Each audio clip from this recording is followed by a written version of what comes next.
It's crazy how Bobby looks so much more like himself wearing a hat. Bobby, I like you with a hat on. It makes you seem less not intimidating, but like, I don't know, with a shaved head, you just seem like surly. Scared me a little without a hat. Yeah. No, I like you better without a hat, Bobby. What? Thank you.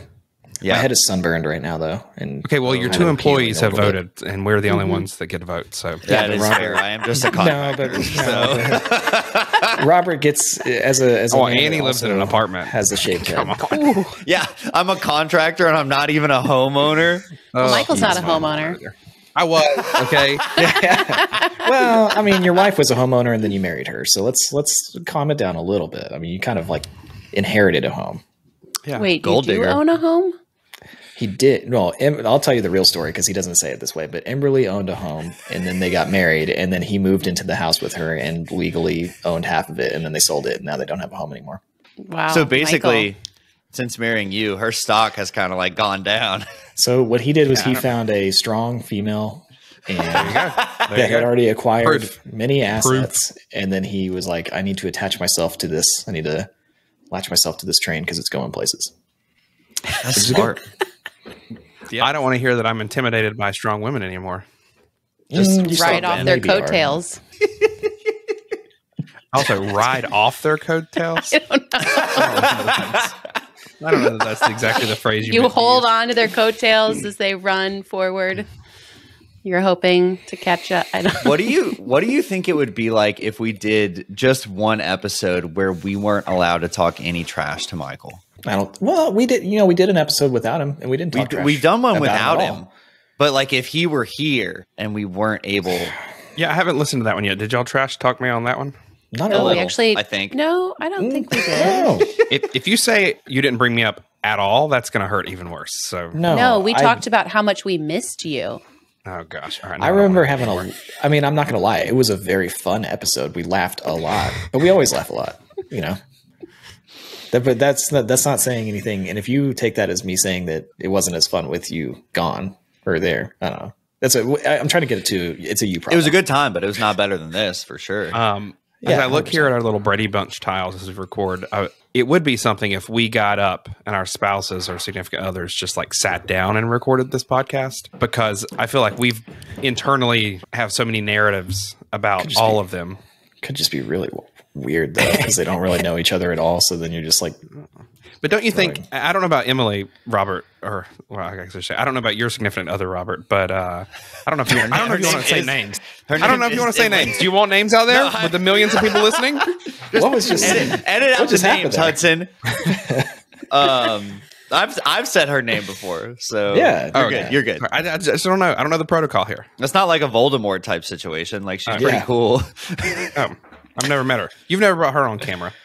We've all met everybody else. That's what I mean. We've not met her, so I feel the most trepidatious about like mentioning her. We can make that happen. I'll bring her on the next episode. Okay. Okay, bring her on. Is that really fair to her? I do have to. Can I bring something up really quickly? I don't know that Robert is aware of this. Oh no. Oh yes, you can absolutely.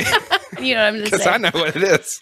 We were on a meeting yesterday with Larry, and Declan got home from work and heard us talking and jumped on the call and started twerking.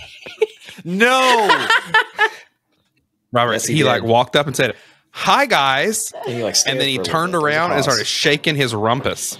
Yeah. Are you kidding me? What happens when you show up to calls? And I wasn't invited to that call. I'm just a contractor. How dare you? Is there any recording of this? Unfortunately, no. I don't think Only so. in our brains. Only in our minds. Now, I will say that I did feel that Michael's twerking performance was better. Because there was more to it. Michael was upside down on it. It was more athletic. And the way that he really twerked. Like Declan, you could tell he'd never practiced it. Michael, you could tell like, okay, he's done this before in some form or fashion. Yeah. Robert. Yeah. It was so clear that it was premeditated. Like he walked up with such conviction. He was like, all right, this is it. This is my moment. And he did it. And he walked away. Yep. All of my kids know that it happened as well. And they are just like, well, Dad. What did you all think of it? I laughed. I thought it was very funny. I don't know. I mean, Ariel seemed ashamed. A little, not shame at all. Maybe slightly embarrassed. Yeah. Well, that's embarrassed. I mean, it's close, isn't it? I guess it's close. I'm glad it happened. Incredibly jealous that you guys got to see this. Well, just think like 5 years from now, like if that happens in this company, it'll be a larger company, and then it'll probably have to be like a meeting, like a serious sit down meeting. It would be like, Ariel, there was an event that happened yesterday on a call. Your husband turned around and did an offensive gesture. We're telling her this as though she didn't know. Like he came on and just. Well, we'd have to summarize in those kind of meetings. You got to summarize what happened, and then there would be like a disciplinary process and a warning, and. That's why he did it when we're still small, you know? Yeah. He got it out of the way, put it out there. He just did it now. It'll become this is like his dumper, not small. What if that actually just becomes a thing of like every Monday on the 3 p.m. call, Declan comes in and he shakes his butt for a few seconds. For the sake of alliteration, it might be better to have it on Thursdays. Okay, Michael, make your joke. Yeah. Twerking Thursdays. Wait, say it again. What? We need a twerking Thursdays. Why not twerk Tuesdays? I do like that better. Yeah, twerk Tuesday sounds better. Well, Robert always has better ideas than I do. All right. That's not true. Real quick, before we get into the questionable decision today. That wasn't it? Most favorite, least favorite forms of transportation. Planes, trains, automobiles. Ooh, I'll go first. Trains. Favorite? Mm-hmm. Yeah, train's favorite. Least. But here's the tricky part. What train? Because I love traveling by train too. But like an American Amtrak train, just it's hit or miss. That is so depends on your route. Like classist. Yeah, really. Yeah, because I know exactly what you're saying, and you don't have to say it. Yeah, I don't. It doesn't matter to me. It's whatever. I have no idea what I'm saying and not saying it. Yeah. Just the experience isn't necessarily enjoyable on every Amtrak route, but it's a great idea. I think it's. I wish we had train. Like I wish all of our travel travel was train. When you go to Europe, it's so much better. Like everything. That's what I mean. Like a European train trip. They're not even like that nice necessarily, but it's so much easier, so much better. And then least favorite, or a plane, or an automobile, or a type of automobile. I don't know. Probably just being in a car. Are we allowed to interject our own forms of transportation, or do we have to Sure. stick with the 3 that you've provided? There's no rules, just right. First, favorite form of transportation is really anything on 2 wheels, like a bicycle, motorcycle, dirt bike, anything of that nature. I've never ridden a moped, but if Declan wanted to take me for a ride on his, You wouldn't be open fit to it. He'd love to. I'm just going to move on from that. Yeah, just gonna keep going. Keep going. Yep. Yeah. Keep rolling. Second would be trains. Trains are dope. We did a few years ago. It's actually almost 5 years ago now. When me and my roommates were in Europe, we did some train trips in Italy. Like I think we did Florence to Rome or vice versa. Things like that. Like I did that it's just awesome to be able to see the entire countryside of a place that's new to you. So that was really cool. Then I would go planes, and least favorite is definitely automobiles. It's just, it's not fun. I think if I was like doing like a cross country road trip type thing, a train would be ideal. I do love a car ride though. But like a comfortable car, the worst would be a car that like doesn't have air conditioning and is loud, and you're just what cars like, are you driving around in that don't have air conditioning? My question was, which is your favorite and your least favorite? And Ariel decides to paint like the worst picture. Hey, I've been on some shitty cars on some long car rides. So you've been on some shitty cars again. You're supposed to understand the English language.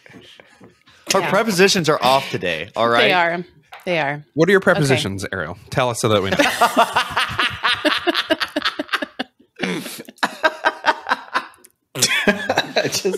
Bobby's like afraid to laugh. I'm just because I just please stay. Michael, what about you? I like different things about all of them. If I had to just pick which one I'd like to go on a trip on. A good train ride, probably. But like even that. Have you been on some pretty shitty trains? Of course I have. I've taken the train from like Orlando to New York City. It's like in coach. That's pretty rough. Hang on. Well, yeah. Why did you do that? And when did you do that? I mean, I've traveled by train many times. Okay, but why? Like in college, I'd go to to South Carolina or to Washington D.C. Like I would just take trips and I'd take a train. You just take like a solo trip. Sometimes with friends. Really? I feel that's unique. I think we should just acknowledge that that's not common. It's cool and I like it. Well, that's kind of what I mean about the trains is.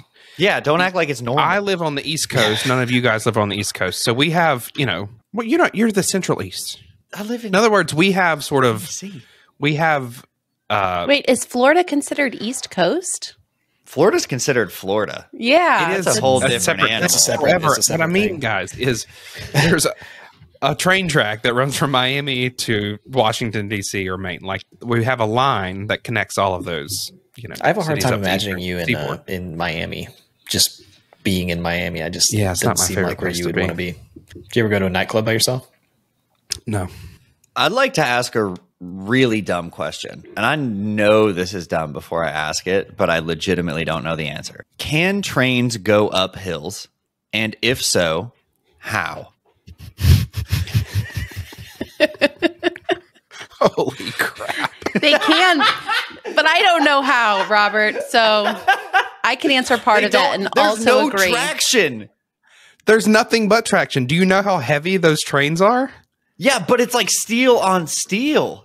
With a locomotive that just goes driving it forward. Absolutely. Well, how do cars get uphill? They've got treads and asphalt. You think that it's the There's rubber? A lot of grip there. I mean, I'm just saying you put a car with no tread on an icy hill and it's not going up that hill. I want to go real heavy right now, but you did preface this with it was going to be a dumb question, so I'm going to just keep it. I'm going to try and keep it down. When you say real heavy, what do you mean by that? Like, it's just a funny question. You're going to say mean things to me? No, Robert. Trains can go uphill. If they couldn't, how could they go anywhere? They'd have to go in a downhill circle. Tunnels. Everything has to be perfectly at grade at all places across. Well, no inclination. I think like they can probably have a little variation, but it's hard to imagine for me to imagine a train just going up the side of a mountain. I mean, okay, up a mountain, little bit different maybe, but even then, I think if we were to look into like mine carts and things, like they have to go up inclines and up and down. What do you think is the maximum incline that a train can go up? Look, I've got a dog barking. I've got cleaning people coming into the house. There's a lot happening in my life right now. So 1,000 feet, whatever. Just keep going. Ariel doesn't know English. You don't know algebra. What is that? Well, but can you like if you were okay? Hang on. You just tell me I'm gonna do my hand from level to a certain amount of incline, and you tell me at which point a train cannot go up it anymore. Okay. Okay. Mm-hmm. All right. Stop. That's what I 45 think. degrees right there. Yeah. I don't know, man. I have to believe if I were to start some Googling right now, I'd see trains going up greater than 45 degrees. Okay, Michael. Let's stop there. That feels aggressive. Not real. Yeah. There's no way. All right. I have a questionable decision for you guys. Yeah. Do you want to move on from that? Okay. Yeah. Fair. So The Cut from New York's Magazine recently published this huge list of etiquette tips. There's like over 100 of them. And the idea is that our reality has changed so much over the past 3 years with like pandemic and social upheavals and everything. And that the rules of being like a normal, nice person in society have changed somewhat. And so I'm obviously not going to go through all of these, but there were some that were like kind of they seem somewhat related to money. And so I just wanted to go through some of them quickly and find out, if you guys feel that these are smart decisions or not smart decisions to kind of like follow these new rules of etiquette. All right. So the first one I'm going to start with is never ask anyone what their job is. Would it be questionable to ask someone what their job is? Dumb. That's Really? the dumbest thing I've ever heard. All right. Next. I agree. I think. Okay. All of these, God, we're going to have to cut Michael from this episode. All of the, because like Ariel, I can tell you right now, Michael did not change his anything over the last 3 years. I know. Not a single thing changed. He was stubbornly, I'm going to stay exactly the same. So I copied and pasted ones from the list to my Google Doc, and one of the first ones that I copied, I just skipped over because I knew what Michael would say, and so No, let's hear it. Let's hear it. Come on, let's hear it. No, Okay. What are you afraid?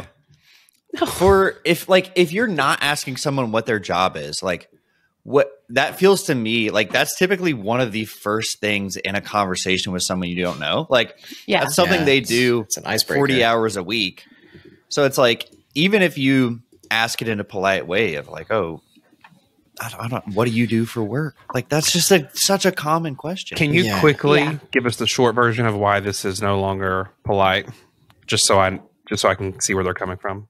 Well, I think with the job thing, I think it's just that because of the inflation issues and sort of like class issues that have happened over the past few years with Michael's. Yeah, see, I'm going to stop. I can't even begin to attach my brain to anything. I know. This is, Okay, well, Robert, you keep going. Robert and I will answer questions. So on that one, though, I can see how, like, if it's June 2020 or, like, May 2020, like, when everything is still kind of, like, shut down, I can see how at that point that would be a tough question because a lot of people did lose jobs during that time, especially people like, are right now too in the tech space. I mean, a lot of people are losing jobs, so I could see that. I could see that being maybe a little bit of a I could see around here the oil industry goes through ups and downs, and it's like when there's a down, you really don't ask people what they do because like usually, I mean, especially in my area, it's like you know what they do, and you know that there's a good chance that they either have lost their job or are afraid of losing their job. So I can see that. That makes a little bit more sense. It can be a sore subject for some people. All right, next one. For group dinners with friends, always split the bill evenly. I think this is something you should do or shouldn't. You should. What was it? You should. So when you're out for a group dinner with friends, always split the bill evenly. I'm going to say yes, unless you've invited everyone out and like made the plans or something, kind of like that. Yeah, I think, but that's kind of like traditional etiquette that like if you invite people to dinner, you should. It's the assumption is that you're paying, but if you're sort of just loosely getting together for dinner, the assumption should be that everyone's paying for themselves. Whoa, you said evenly divide. Yeah, so evenly. Like regardless. Oh, absolutely not. Oh, no, no. So like if Michael gets like 7 appetizers and like I've got to split the. Also, I never get more than 3 appetizers. Look, I paid for your dinner the other night, and I saw how much that cost after I was looking through the credit card statements today. I was like, "Holy crap! You got 3 of something." Happy birthday! Yes. Thanks. I love. Thanks. Okay. So no, absolutely not. No, that would be the expectation. Yeah, I don't know. That seems like a strange expectation. Not strange, but I just don't see. Usually, like if my friends go out, when we go out to like lunch or dinner or something, like you pay for what you got, and then like somebody will be generous and like if we got like queso at a Mexican restaurant, like somebody will be like, put the queso on mine. You know, like it's like there's like a generosity that kind of like happens where people pay for other people's stuff sometimes. Yeah. So I think I've had it happen before too, like where you try, like the server brings out the bill and it's all on one. Right. And then you ask, hey, can you split this between us? And then that turns into a big thing. Or can we each pay for our own? But then it's like, okay, as a sort of like conceding to that, it's like, okay, just split it evenly between us. I've done that, but that's sort of like the worst case scenario as opposed to the expectation. If that's what you're going to do, if you're going to split the check and you feel like everything's roughly even, maybe you can make that call. But Ariel's presenting as like, though, that's like the etiquette. And I don't think that should be the etiquette. Now, I do also think, as you progress further in life, I think you should be much less worried about that kind of thing. Like if you're financially stable, I hate splitting a bill at a table. It's like, I don't want to deal with the money part of it in the meal. So I oftentimes just pay for the check, whether that means I'm paying for it or I like it just Venmo me, like, either way, I'd rather just be take this, pay for it. I don't want to be splitting a bill here at the end of a nice meal. I think that's why I like that that rule of split evenly, is that it is such a pain in the neck to be out with friends, and the night is, it's a great evening. You get to the end of the night and it's like, and you're let's having fun, pull out our calculators. Yeah, I hate that. The next one is related to Venmo. Venmo's remind button is too aggressive, so text them instead. What do you guys think? If you have a friend that you've paid for something and they're if you call them a friend and they haven't paid you, remind. I used to do it viciously in college. With using Venmo or texting?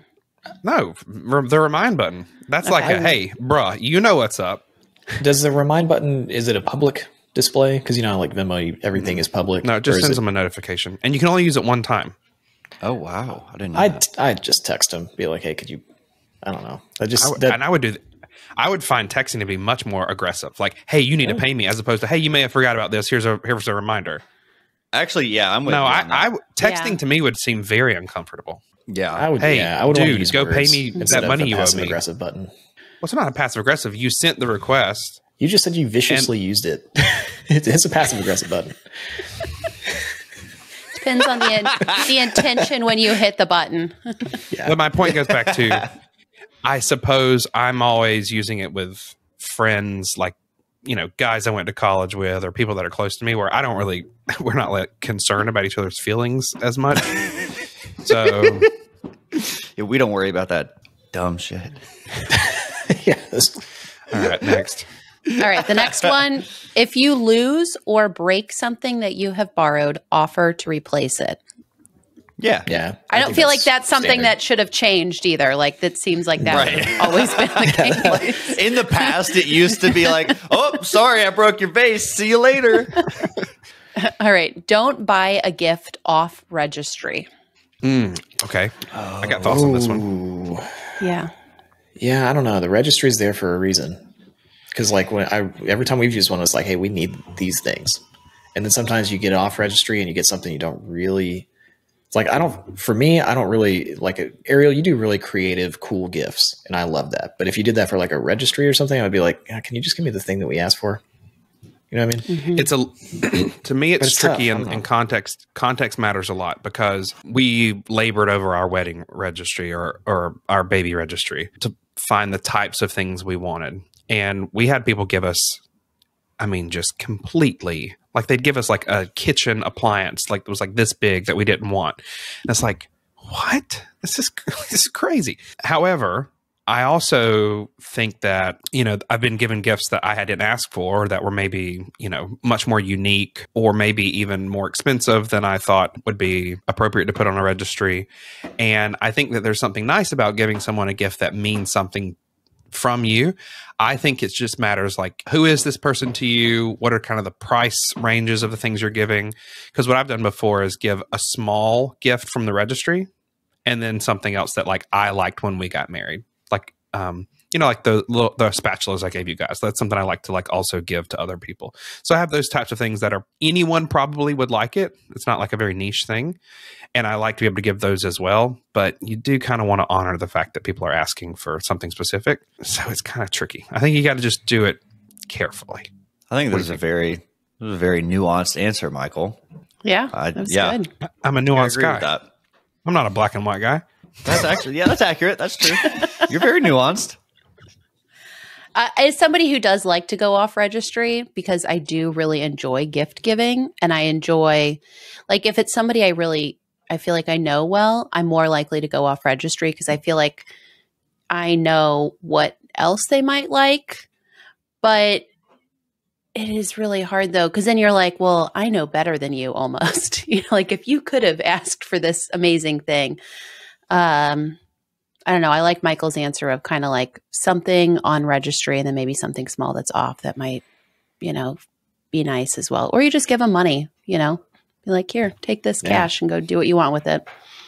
Yeah. I think the challenge here might be like the people who are most likely to buy something off registry, this is not including you, Ariel, might also be most likely to get you a gift that you don't want. Like if you have like an aunt or somebody who's like, oh, I'm just going to get them XYZ. It's like, Yeah, but I don't think we don't want that, you know? Could we say that maybe a differentiation here could be like there's a difference between if someone doesn't have an appliance or something you could go to Walmart and buy on their registry and you go and buy them that, it's rude.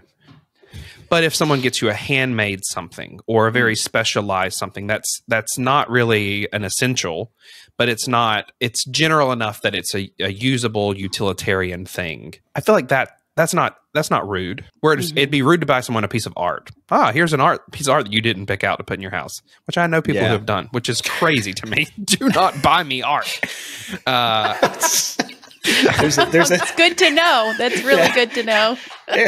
Ariel and I almost got you art for your birthday for it because you were looking at all those things in Asheville and you were going through those art galleries and stuff, and you were like, "I like this one," and so we were like, we had a plan. We were going to get it for you. So I'm so glad I'm second guessing myself. Just got you food. No, I don't know. We were like taking notes and. Oh my god! Yeah, y'all dodged a bullet on that. Yeah, we dodged a serious bullet. But he could have a better background if we bought him art. Oh, I'm working on this. Don't worry. Don't anybody look at this. Ignore this. Yeah.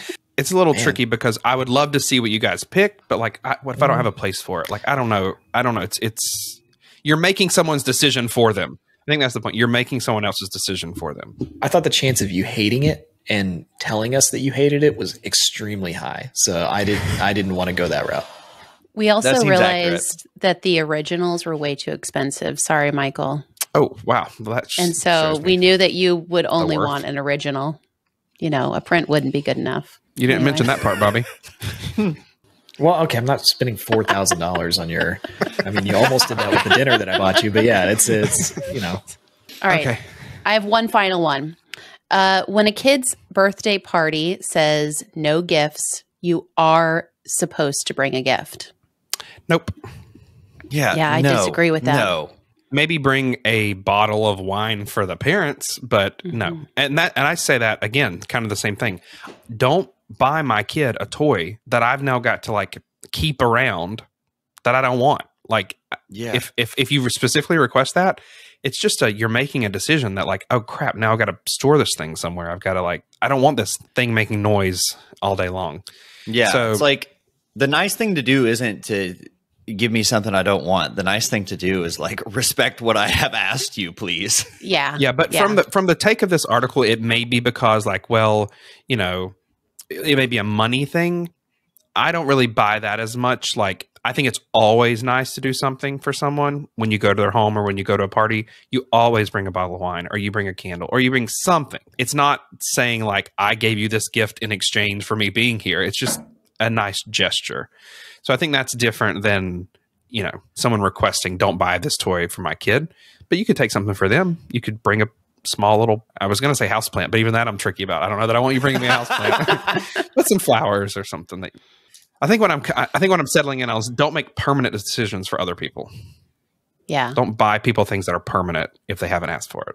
As somebody who has older children who like, they do go to a lot of birthday parties and stuff, it does become a lot to have to feel obligated to go and buy gifts for. I mean, there might be a month where there's like 5 birthday parties or something. That's a lot. And it's more common now for parents to say no gifts, but my kids really do enjoy getting a gift for people. And so they'll like go buy like a bag of Skittles for their friend or like find a couple good Pokemon cards to give them. And I'm like, I feel like that is appropriate. That is okay. But feeling like you have to go buy like a $50 Nerf gun or something. No. Agree. Okay. Well, there was another one that I wanted to bring up that's not money related, but I just, if someone starts telling you a story you've heard before, you have 2 seconds to tell them. This is not the one that I had feelings about with Michael, but I will tell you that one in a second. Just tell me your feelings on this. If someone starts telling you a story that you've heard before, you've got 2 seconds to tell them, and then you have to listen to the rest of it. No, because I think you just find an opening to be like, oh yeah, I remember when you said that. Like I think you can just wait. That was smooth. Yeah. Yeah, because otherwise you just interrupt them and you're like, yeah, I've heard this before. And that's not etiquette. That's being a jerk. Yeah. Again, I think generally, I think I agree. We do have a couple people in our family who like to tell the same stories over and over again. And my wife's family has a member who does that a lot. And they'll just sit there and hold up the number of times they've heard the story before. Like they'll just hold it up and they know that. But it's an endearing thing. That's awesome. It's not seen as rude. Well, I think that I tell the same stories a lot, but it's because I've legitimately forgot if I told it. I'm just not sure. So I mean that probably happens a lot. And I usually preface things if I think that I've said it, I usually preface with like, I think I've told the story before. I wanted to bring this one up because I think I tell the same story over and over again a lot, or same stories, and I want you to tell me immediately. I want to be interrupted and like smacked. No not problem. smacked. No, just interrupt me and tell me, heard it. Moving on. I think you do want to let the person know that, but I think like, because you don't want to find that out at the end, right? If you're the one telling the story and then you get all the way to the end and someone's like, oh yeah, you told me that story like 2 weeks ago. But you also don't want to be interrupted like right at the beginning. I feel like that's just jarring. Like 2 seconds feels aggressive. The counterpoint is the person is probably bringing up the story because it relates to the conversation you're having. So even if you hear the same story, now if it's a 3-minute story, maybe that's a little different. But if they're just bringing it up to like tie it back to the anecdote, I mean, who cares if you've heard it before? Like if they were just on, hey, I've got a story for you that happened the other day, maybe I don't want to hear that again. But if it's in conversation, it probably relates to the conversation. So maybe just let that one fly. Also, who is making these etiquette rules? Like who is the person who decides this? I'll share it with. I'll share it. We should share it in the show notes, and then I'll send it to you guys as well. Yeah, I'd like to. See this. I'm curious to know who the etiquette police are. What's the one that you didn't want to say? All right, the one. Well, I just knew Michael's answer. On a date, all individuals present should gently and politely compete to pay the entire bill. Oh no! I'm out of here. I think it depends on the context. I don't know. I don't know. If it's important that the person that I'm on the date with wants to pay for some reason, you can compete. I might win, but like we can compete a little bit. I feel like they're talking about like not like you and your spouse are on a date, right? This is, right. yeah. You're on a date. Are we talking like first date? Are we talking third date, 10th date? It doesn't say. Listen, I haven't been on a date in 11 years other than with my wife, but I can tell you if the woman maybe offered, but especially insisted on paying or like tried to pay, that would not be the... She would not get a second date from Michael. That's his screening process. Yeah, I'm a fan of like taking people at their word, right? So like even if I'm out with a friend and like my friend offers to pay, I might protest once, like, are you sure? And then if they say yes, it's like, I'm done there. Like you've made your wishes clear and I'm not gonna do this weird, subtle competition thing to be polite. I think the word competing is a little bit weird. It's a little different. Yeah. Yeah. I don't know. Yeah. I would just rather you just tell me if you just sat down and said, hey, I want to pay for this. I'd be like, I don't know. I wouldn't be like, no, you're a woman. You can't pay. Like, I don't know. That would feel very strange to me to like say something like that. I would be like, okay, that's fine. Yeah. I think that's a good one. Also, like if you're the person who wants to pay, maybe you want to pay because like you just like had such a great time and you're like, I feel like I want to pay for this because this was a wonderful experience or something. I don't know. I also haven't been on a date in like 20 years. So yeah. I feel a lot differently about that than I do the waiter staring at me and giving you the bill instead, Ariel. That's a lot different because that happened and that felt very offensive. That was funny. That deeply scarred me. I mean, she was at the time the CEO of the company, so the waiter did make the right decision. Actually, yeah. That's so true. Fair. Yep. Well, actually, no. How many drinks had you had at that point? Because that would affect whether you're CEO or not. Actually, I think you were still CEO at that point. I was still. It was after that dinner, I think, is when you lost your CEO privileges. Yep. I gave them away. I responsibly, gave them to you because I knew that an intoxicated CEO is maybe not the best. Spoken like a true leader. Can I just? Right. I'm just going to tell people before we close: if one of us drinks too much, we lose our position of power in the company. That's what happens, and it's a good rule, sort of. That's how it works. It might not be a great rule at all. but it was funny. It defers to me because I don't drink. Therefore, it's a great rule. I'm a big fan. All right, guys. Thanks for listening to this week's episode of the podcast. We'll be back next week with another episode. If there's any questions you'd like us to consider on a future episode of Questionable Decisions, feel free to text it to us. There's a number down in the show notes. Also in the show notes is a link where you can sign up to our email list. Every week we send great emails from Bobby and from Robert and from the team, and we'd love it if you join that. We'll talk to you next week. Thanks.